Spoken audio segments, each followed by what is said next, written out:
چون صید به دام تو به هر لحظه شکارم، ای طرف نگارم از دوری سیاد دگر تا نیارم،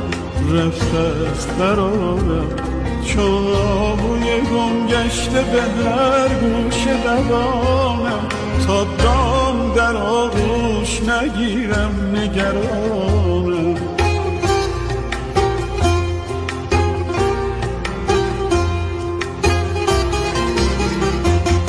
از ناوک مژگان شد و صد تیر پرانی،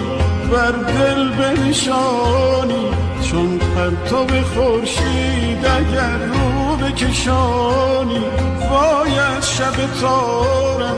در بند و گرفتار، بر آن سلسله مویم از دیده ره